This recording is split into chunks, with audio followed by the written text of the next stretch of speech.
What's good? It's your boy Fanon.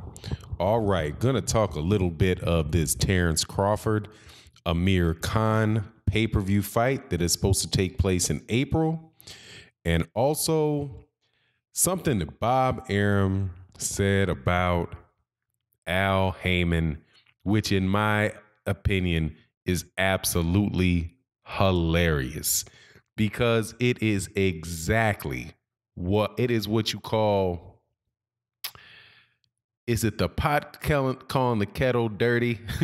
I don't like using that phrase, but that's pretty much about the best way you can describe it.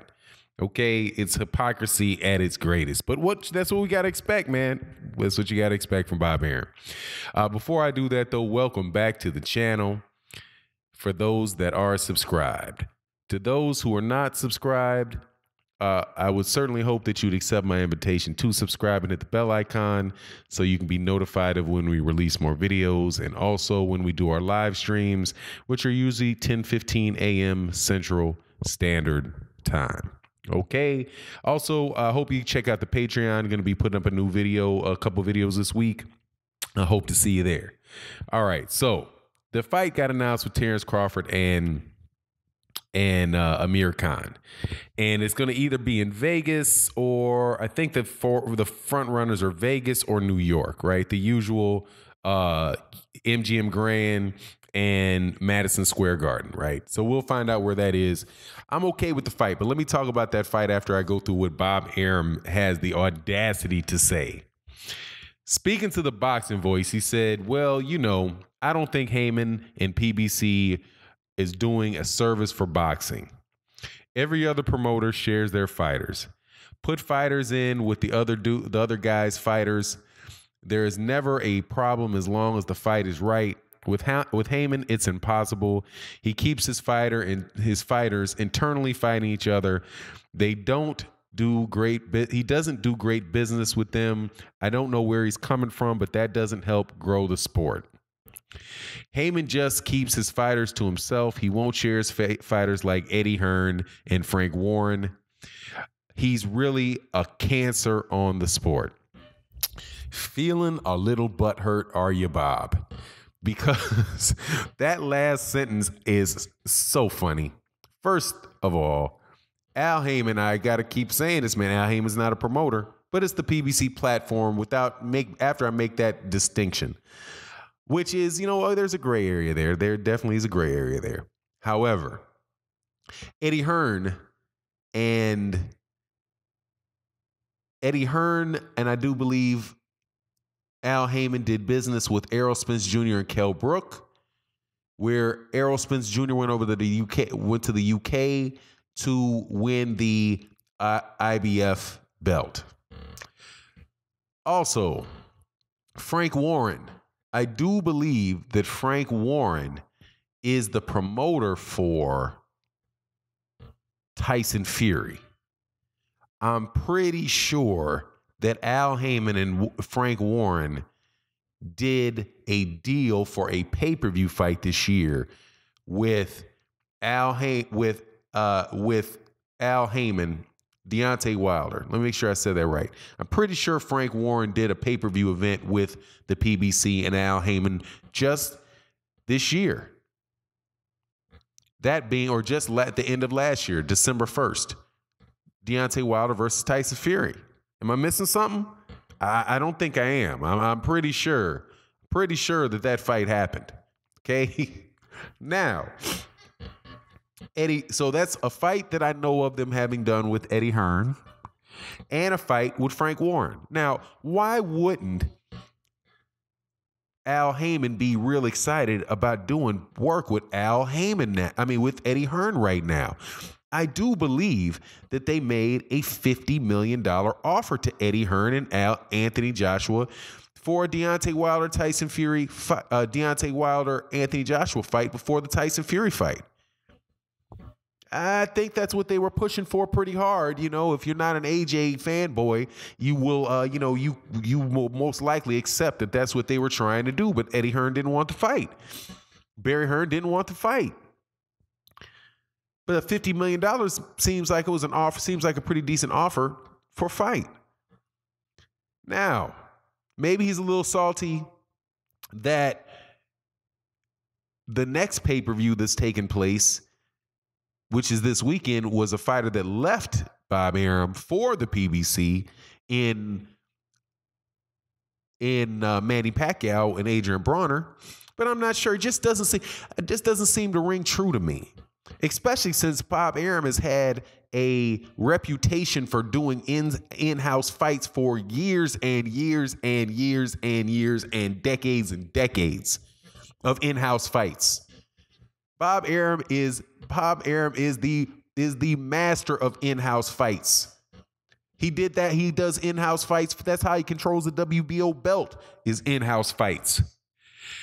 If he doesn't sign the fighter straight out, a lot of times he'll have options on him if he does get the fight. Did you think how ironic how it is how when fighters who aren't signed with him get signed with him right after they win a belt? Anyway, man, that's just absolute foolishness. Now, it's the core of what he's talking about here, though, is Terence Crawford and these welterweights. And with this particular circumstance, he's got a point. They're not in a rush to fight Terence Crawford. But it just so happens also that they all have belts. That Errol Spence Jr. has a belt, and he's fighting a PBC fighter. He's fighting a PBC fighter in Mikey Garcia, somebody else who left Bob Arum because Bob Arum was in his pockets. There was some issue that he had with Bob Arum keeping all the damn money. Okay, and I don't think that Mikey Garcia wants to deal with Bob Arum, and Mikey Garcia is his own promoter. Errol Spence Jr., who is his own promoter, said that he doesn't want to deal with Bob Arum. I have not heard that from Sean Porter or Keith Thurman, but those guys have belts at the welterweight division. Errol Spence Jr., Sean Porter, and Keith Thurman. And it seems to me as if the PBC has a hard enough time making those guys fight each other, let alone try to fight Terence Crawford, whose promoter is going to take a chunk of money out of their pocket too. So it's just not a surprising situation, man. But I do want to see the unification fights take place involving Terence Crawford in the 147-pound division. That is definitely something that I'm looking forward to, something that I want to have happen.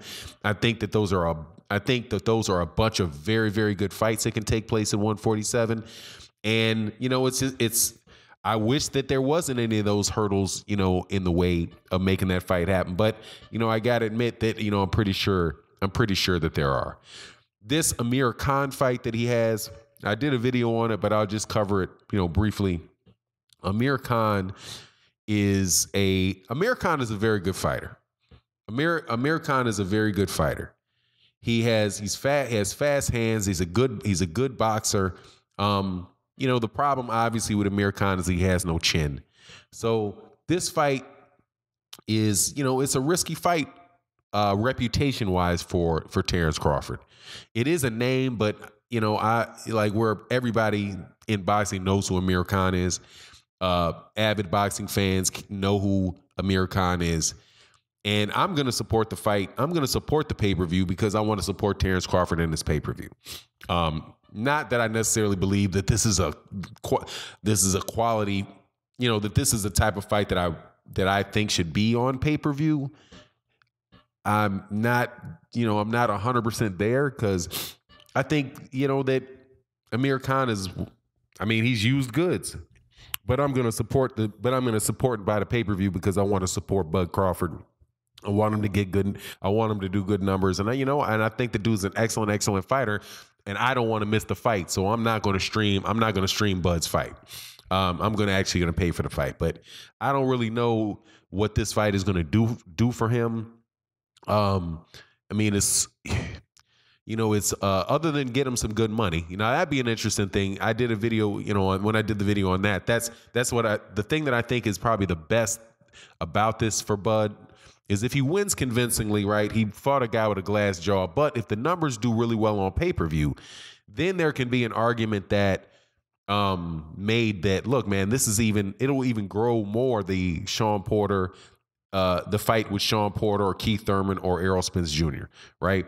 I am pretty sure that the Errol Spence Jr. Mikey Garcia fight is going to do extremely well on pay-per-view. It is a constant buzz going on about that fight 2 months ahead of time.